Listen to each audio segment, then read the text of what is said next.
Eight rich academy start ചെയ്യാനുള്ള കാരണം എന്തായിരുന്നു?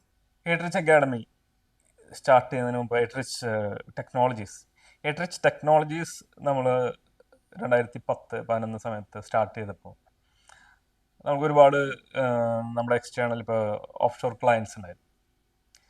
ഈ ക്ലയൻസിൻ്റെ അടുത്ത് നിന്നുള്ള കുറേ പ്രോജക്ട്സ് പല ടെക്നോളജി സ്റ്റാക്കിലുള്ള റിക്വയർമെൻറ്റ്സ് ഉണ്ടായിരുന്നു. അന്ന് അഗെയിൻ ജാവ ബേസ്ഡ് ആയിരുന്നു ആദ്യം കൂടുതൽ വന്നത്. പിന്നെ .NET ഇപ്പോൾ കാരണം നമുക്ക് മിഡിൽ ഈസ്റ്റിൽ നിന്നാണ് കൂടുതൽ പ്രോജക്റ്റ് ഉള്ളത്. US ബേസ്ഡ് ക്ലയൻസ് പിന്നീടാണ്. അപ്പോൾ ഇതെല്ലാം അറിയുന്ന നല്ല ക്വാളിറ്റി ഉള്ള സോഫ്റ്റ്വെയർ എഞ്ചിനീയേഴ്സ് മാർക്കറ്റിൽ നമുക്ക് കിട്ടാത്ത വലിയൊരു അവസ്ഥയാണ്.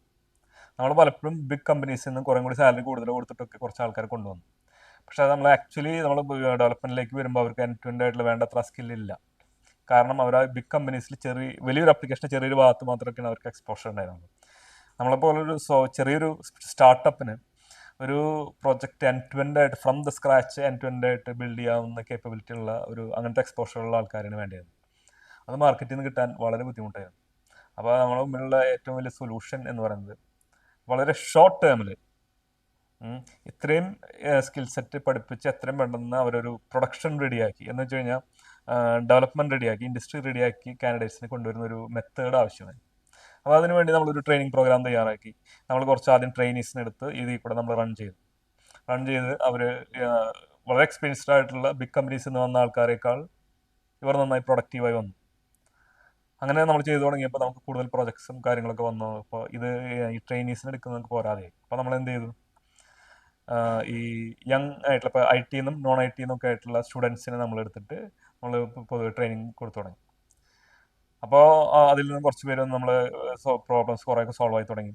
പിന്നെ നമ്മളുടെ ക്ലയൻസിന് അവരുടെ പ്രൊജക്റ്റുകൾക്ക് വേണ്ടിയിട്ട് അവർക്ക് ഹയർ ചെയ്യാവുന്നതിന് വേണ്ടി നമ്മളിങ്ങനെ ചെയ്തു. അപ്പോൾ അങ്ങനെയാണ് നമ്മളിപ്പോൾ ഒരു ട്രെയിനിങ് അക്കാഡമി എന്നുള്ളൊരു കോൺസെപ്റ്റിലേക്ക് വന്നത്. അപ്പോൾ നമ്മുടെ ഇൻറ്റേർണൽ ട്രെയിനിങ് മാത്രമല്ല എക്സ്റ്റേണൽ കാൻഡിഡേറ്റ്സിനെ സപ്ലൈ ചെയ്യുന്നതിനും ട്രെയിൻ ചെയ്യുന്നതിനൊക്കെ വേണ്ടിയിട്ടുള്ള ഒരു അക്കാഡമിയൊക്കെ ആയിട്ട് അതിനെ വളർത്തി.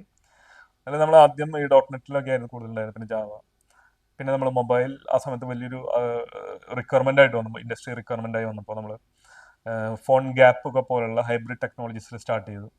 പിന്നെ നേറ്റീവ് ആൻഡ്രോയിഡ് iOS ഒക്കെ വളരെ നേരത്തെ കേരളത്തിൽ തന്നെ ആദ്യമായിട്ടൊക്കെ ആ സമയത്ത് ഇത്രയും നല്ല രീതിയിലൊക്കെ ചെയ്ത് അങ്ങനെ നമ്മൾ ഒരുപാട് മിഡിൽ ഈസ്റ്റൊക്കെ ഉള്ള ഒരുപാട് ക്ലയൻസിനൊക്കെ വേണ്ടിയിട്ട് നമ്മൾ ഡെവലപ്പ് ചെയ്ത് കൊടുത്തിട്ടുണ്ടായിരുന്നു.